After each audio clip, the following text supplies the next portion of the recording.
Tu as déjà senti ton esprit encombré, comme un océan agité d'informations qui viennent déferler sans cesse sur tes rivages intérieurs? Les notifications s'enchaînent, les flux d'actualité défilent, et ton mental, ce précieux pilier de ton être, se retrouve ballotté, sans boussole ni répit. Cette douleur, tu ne la montres pas. Tu peux sembler efficace. Tu peux sourire, dissimuler la fatigue sous un masque poli. Mais au fond, il y a cette lassitude sourde, l'impossibilité de penser avec clarté, la difficulté de te concentrer, la sensation que ton esprit est comme un navire sans gouvernail, livré aux vagues impétueuses de l'agitation. Pourtant, au cœur de cette tourmente, une aspiration brûle en toi, l'envie d'un esprit vif, résilient, capable de se poser au milieu du tumulte et de retrouver cette fraîcheur mentale qui te paraît aujourd'hui lointaine. Tu rêves de ces moments où ta pensée file droite, sans obstacle, où la créativité jaillit, où la concentration t'installe dans une bulle de présence. Tu souhaiterais pouvoir dire « Je suis maître de mon esprit » et non son esclave. Mais chaque tentative de calme semble avorter. Chaque stratégie paraît trop exigeante ou trop complexe pour être tenue dans la durée. Sénèque, ce vieil ami de l'âme, t'a pourtant laissé un message simple et puissant. Un esprit sans discipline est comme un navire sans gouvernail, livré aux vagues de l'agitation. Visualise ce navire emporté sans pouvoir choisir sa direction, ballotté par des forces extérieures. C'est ton mental lorsque tu l'abandonnes sans règle, sans soin. Il ne s'appauvrit pas faute de pensée, il se noie dans leur excès. Et ce n'est pas la faute de ta volonté, c'est la conséquence d'une diète mentale mal préparée, d'éléments toxiques ingérés sans filtre, comme on goberait du sable croyant absorber de l'eau. Épictète, avec sa voix douce mais ferme, complète. Ce ne sont pas les choses extérieures, mais les jugements que nous portons sur elles qui troublent notre esprit. Les flux d'informations ne sont pas mauvais en eux-mêmes, c'est ta relation à eux qui peut devenir toxique. Tu peux apprendre à trier, à juger, à choisir ce que tu accueilles dans ton champ intérieur. Tu peux décider quelles pensées, quelles images, quelles idées méritent une place dans le sanctuaire de ton esprit. Tu peux, avec douceur et fermeté, bâtir un palais intérieur plutôt qu'un dépotoir de bruit. Aujourd'hui, je t'invite à explorer 5 pratiques stoïciennes, simples et quotidiennes, qui ne demandent ni équipement onéreux, ni connaissances ésotériques. Elles sont issues d'une sagesse ancienne, mais parfaitement adaptées à notre ère numérique. Elles t'aideront à nourrir ton esprit comme un jardinier soigne son potager, en choisissant soigneusement ce qui entre, en préparant le sol par la préméditation, en plantant des moments de pleine concentration, en extirpant les ruminations, en ancrant le calme dans le corps et en éclairant ta pensée par des textes philosophiques. Pas à pas, tu trouveras que chaque pratique, répétée avec constance, éveille ta force mentale sans drame, sans surmenage. Respire encore. Ressens ce calme naître dans ton corps. Tu n'as pas besoin de fuir la modernité. Tu as besoin de la traverser avec un esprit clair. Tu n'as jamais été faible pour t'être senti submergé. Tu as été humain. Et maintenant, tu choisis. Choisis de reprendre la barre de ton navire intérieur. Laisse ces prochaines minutes ouvrir la voie vers une pensée affûtée, sereine et souveraine. Le voyage commence ici. Il y a une forme d'épuisement que l'on ne remarque pas toujours. Ce n'est ni la fatigue physique, ni la lassitude émotionnelle. C'est un bruit de fond, constant, comme une pluie d'informations qui frappe les vitres de ton esprit, jour et nuit.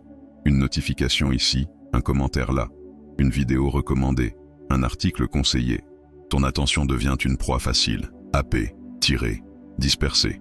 Et tu ne t'en rends pas compte. Tu penses, je m'informe, je me détends, je reste à jour. Mais au fond, ton esprit s'alourdit, ta clarté décline, tes pensées tournent sans fin. Regarde un instant le contenu que tu consommes chaque jour. Combien de ces mots, images, sons nourrissent vraiment ton discernement? Combien sont là pour remplir un vide sans sens? Tu ne mangerais pas n'importe quoi, tous les jours, à chaque heure. Tu sais qu'une nourriture malsaine, prise sans conscience, rend malade le corps. Mais pour l'esprit, tu oublies. Tu oublies que chaque contenu est une bouchée mentale, que chaque idée, même brève, s'imprime dans ton paysage intérieur. Et ce que tu regardes par habitude devient, sans que tu le saches, la matière première de tes pensées. Commencer à se discipliner mentalement, ce n'est pas devenir rigide, ce n'est pas couper le monde, c'est choisir ce que tu laisses entrer. C'est, comme l'écrivait Sénèque, refuser d'ouvrir la porte à chaque visiteur mental. Ce n'est pas le bruit du monde qui trouble l'âme, mais les pensées que nous y laissons entrer. Tu n'es pas impuissant, tu es gardien de ton espace intérieur. Tu as le droit et le pouvoir de filtrer. Cette prise de conscience, aussi simple qu'elle soit, marque le début d'un retour à soi. Elle ouvre la voie à une vraie force mentale. Une force douce, lucide, structurée. Elle ne se manifeste pas dans le rejet, mais dans le tri. Elle ne te coupe pas du réel. Elle te rend plus présent, plus ancré, plus résistant face à l'inutile. Et surtout, elle libère en toi une qualité oubliée. La place, l'espace mental, ce vide fécond où la vraie pensée peut enfin respirer. Demain, ou même ce soir, fais ce petit exercice silencieux. Observe sans juger ce que tu as consommé mentalement dans ta journée. Quel type de message, quels mots sont restés, et surtout, quelle sensation cela t'a laissé. Tu n'as pas besoin de tout changer d'un coup. Tu n'as jamais eu besoin d'être parfait et tu as juste besoin de redevenir sélectif, de décider que ton esprit mérite mieux, que ton calme vaut plus que ta connectivité, que ta paix vaut plus que ta distraction. Tu ne fuis pas l'époque, tu apprends à y vivre en souverain. Et cela commence ici, dans ce choix silencieux. Apprendre à nourrir ton mental comme on nourrit une âme en éveil. Lentement, lucidement, profondément. Certains jours commencent déjà trop tard. Tu ouvres les yeux et le monde te tombe dessus. Messages, responsabilités, imprévus. Tout semble pressé, exigeant, urgent. Et toi, tu essaies de suivre, de réagir, d'absorber. Mais à l'intérieur, un sentiment de fragilité s'installe, comme si ton mental n'avait pas eu le temps de s'équiper. Comme si tu entrais dans la bataille sans armure, sans cap. Et c'est là que le stoïcisme t'invite à un geste simple, une pratique invisible mais puissante, celle de la préméditation matinale. Imagine ce rituel silencieux. Avant de plonger dans la journée, tu prends 2 minutes, pas plus. 2 minutes de présence. Tu fermes les yeux, tu respires et tu visualises. Non pas pour rêver, mais pour te préparer. Tu imagines les difficultés possibles du jour, le retard d'un collègue, l'ironie d'un proche, l'obstacle imprévu. Tu ne t'en défends pas, tu ne les exagères pas. Tu les regardes, simplement, sans émotion, comme un soldat stoïcien qui observe le champ avant la bataille. Ce n'est pas de la peur, c'est de la lucidité. Ce n'est pas de la négativité, c'est de l'anticipation apaisée. Cette visualisation calme t'offre un avantage précieux. Tu n'es plus surpris, tu ne réagis plus, tu choisis. Et ce choix, invisible à l'extérieur, transforme tout à l'intérieur. Car un esprit préparé n'est pas un esprit fermé. C'est un esprit vaste, mobile, souple. Il peut s'adapter sans se perdre. Il peut accueillir sans se soumettre. Sénèque écrivait que « Celui qui s'attend à l'orage ne maudit pas la pluie ». La préméditation matinale, c'est cela. C'est regarder l'orage possible sans peur pour mieux marcher sous la pluie. Ce moment te recentre. Il te redonne ton axe. Il te rappelle que tu n'es pas là pour contrôler le monde, mais pour affiner ta manière d'y répondre. Et cette réponse commence par le calme. Essaie, chaque matin, avant le tumulte. 2 minutes, pas pour tout prévoir, mais pour t'ancrer. Pas pour t'inquiéter, mais pour te rappeler que tu es là, conscient, debout, prêt. C'est peu de choses, mais ce peu change tout, car l'agitation du monde n'a de prise que sur un mental désarmé. Le tien, lui, apprend à se renforcer dans le silence. Et dans ce silence, tu retrouves ta vraie puissance, celle de celui qui commence sa journée avec une clarté inébranlable. Il y a ces moments où ton esprit se disperse comme une poignée de sable dans le vent. Tu t'assieds pour accomplir une tâche, mais en quelques minutes, tes pensées s'échappent. Tu penses à ce que tu as oublié, à ce que tu dois encore faire, aux notifications qui clignotent, à ce que les autres attendent de toi, et l'essentiel s'évanouit. Ce n'est pas que tu es faible, c'est que ton mental est saturé. Et un mental saturé n'avance plus, il tourne en rond. Dans le tumulte du quotidien, il est facile de croire que la concentration est un luxe, qu'il faut des heures de silence ou un environnement parfait. Mais les stoïciens t'apprennent autre chose. Ils t'enseignent que la puissance d'un esprit réside dans sa capacité à revenir.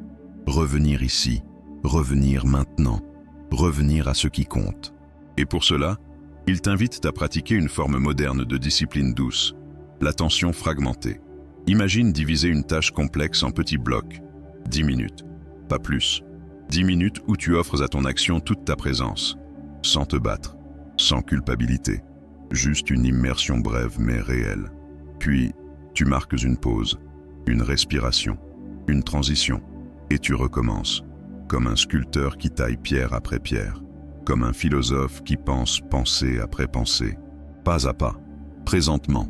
Cette méthode ne t'épuise pas, elle te régénère, elle crée un rythme, elle rompt la spirale de la distraction permanente.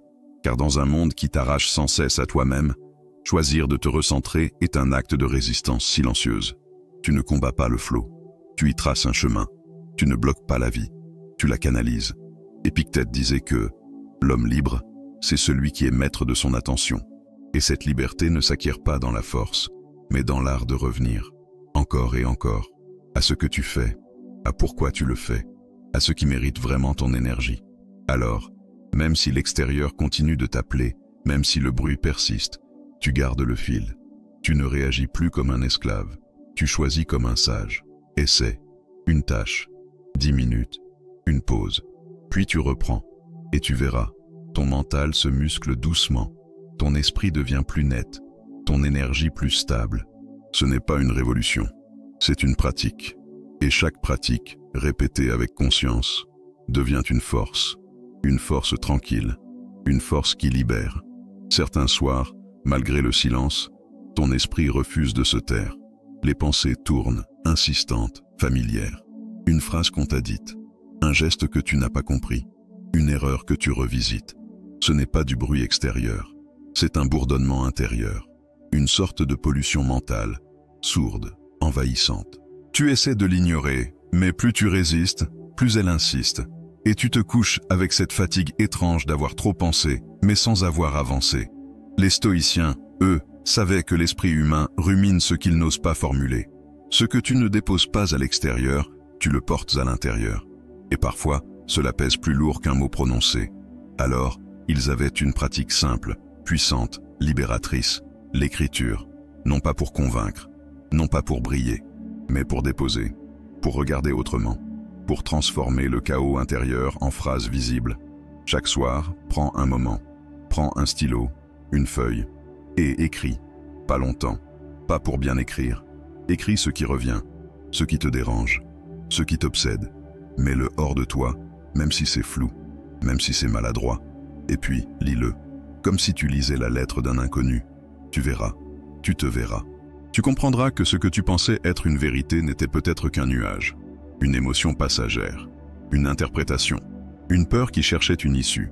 Épictète disait, ce ne sont pas les choses elles-mêmes qui troublent les hommes, mais les opinions qu'ils en ont.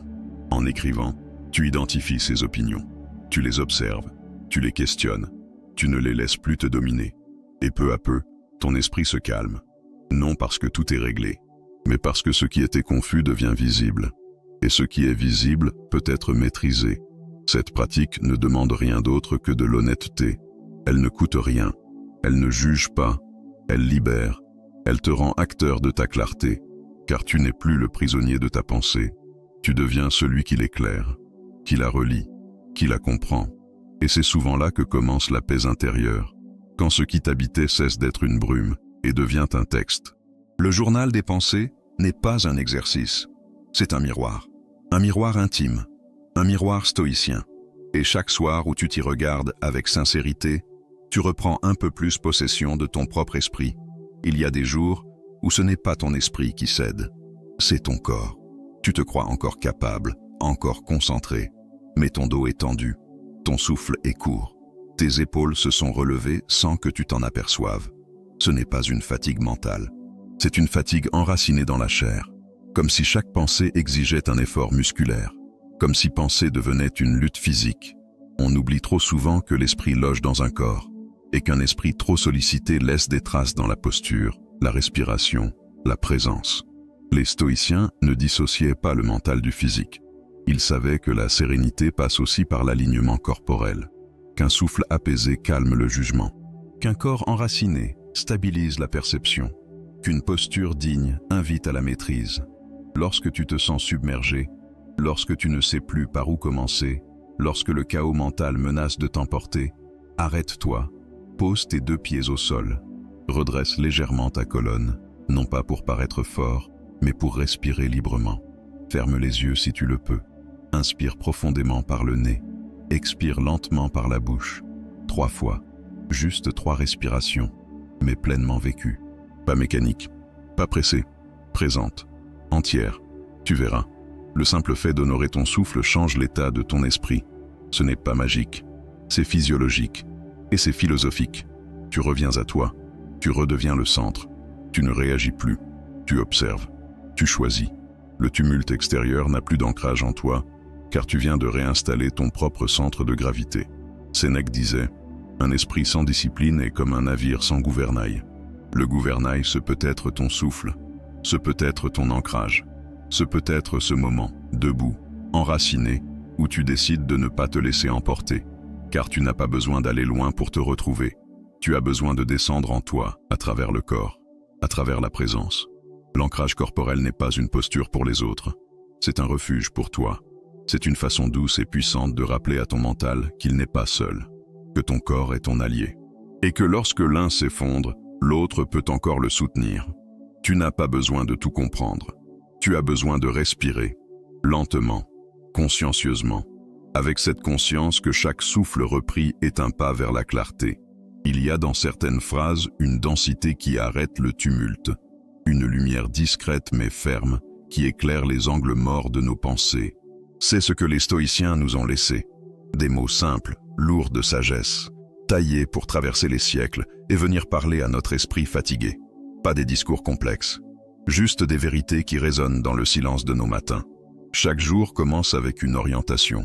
Ou bien tu te laisses porter par le vacarme du monde, les nouvelles, les réseaux, les tensions. Ou bien tu choisis de commencer par la vertu. Et ce choix, aussi petit soit-il, change la trajectoire de ta journée. Lire un passage de Sénèque ou d'Épictète, le matin à voix basse, c'est comme poser une pierre stable avant de marcher dans un sol mouvant. Ce n'est pas une lecture pour apprendre, c'est une lecture pour incarner. Tu ne cherches pas à comprendre tout ce qu'ils ont voulu dire, tu cherches à entendre ce qu'ils te disent aujourd'hui, maintenant. Ce n'est pas ce qui arrive qui te trouble, mais l'opinion que tu en as. Une phrase, une seule, et déjà tu sens ton esprit se redresser. Tu n'es plus emporté, tu regardes, tu considères, tu choisis. La lecture philosophique ciblée n'est pas une accumulation de savoir, c'est une descente vers l'essentiel. C'est un rappel quotidien que ta paix ne dépend pas du monde, mais de ton regard. Et pour cela, tu as besoin de voix solides, de mots qui tiennent debout quand tout s'effondre, des phrases qui t'élèvent sans t'éloigner de toi-même. Alors choisis une pensée, une courte, une claire, et porte-la en toi toute la journée. Reviens-y quand tu vacilles, récite-la mentalement quand la tension monte. Laisse-la devenir ton encre, ton écho intérieur, comme une respiration du mental, un silence porteur de force. Tu n'as pas besoin de retenir des livres entiers, tu as besoin de retenir ton centre. Et ces mots-là peuvent t'y ramener. Marc Aurèle écrivait « La qualité de tes pensées forge la qualité de ta vie. Alors oriente-les, ne les laisse pas dériver. Nourris-les de sagesse, et tu verras, ton regard changera, ton jugement deviendra plus doux, plus ferme, plus juste. Et dans ce simple rituel, chaque matin, tu commenceras à te sentir moins envahi, plus maître de ton espace intérieur. Il y a des jours où tout semble flou, où les pensées tournent comme une machine sans fin, où l'on se sent happé par le moindre bruit, la moindre interruption, le moindre message.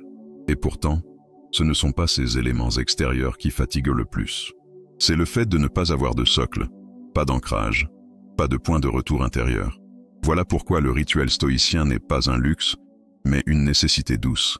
Il ne s'agit pas d'en faire trop. Il ne s'agit pas de se construire une discipline rigide. Il s'agit de tisser des repères, des gestes simples, réguliers, porteurs de stabilité, comme une mélodie intérieure que tu reconnais, chaque jour, à travers quelques notes essentielles. Chaque moment clé de ta journée peut devenir un point d'appui. Le matin, au réveil, le début d'une tâche importante, le milieu de l'après-midi. Ces instants où le mental se fragilise sont aussi ceux où il peut se régénérer. Commence par une seule pratique. Une seule.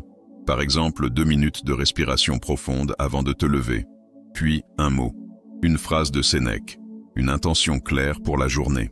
Et c'est comme si ton cerveau recevait un message doux mais clair. Je ne suis pas à la merci. Je choisis mon état intérieur. Ensuite, au début de chaque tâche, Applique la fragmentation stoïcienne. 10 minutes, pas plus. Un seul objectif à la fois. Et après, une pause courte. Un silence. À midi, reviens à ton corps. Assieds-toi bien. Respire lentement. Sens le poids de ton corps. Ce geste d'ancrage, répété chaque jour, devient comme une ancre mentale. Et le soir, relis-toi. Note une pensée qui t'a traversé, une émotion, une réaction. Et observe-la avec lucidité, sans jugement. Comme un philosophe qui regarde le théâtre du monde et apprend de chaque scène. Petit à petit, ces moments deviennent des refuges, des îlots de clarté dans un océan de sollicitations. Ils te ramènent à toi.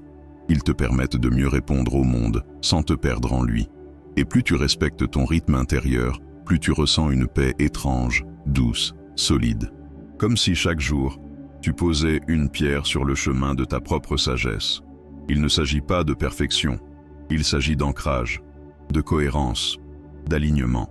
Et c'est dans cette continuité discrète que tu affûtes ton mental, sans effort violent, sans performance, juste avec régularité et respect de toi. Voilà la puissance du rituel stoïcien.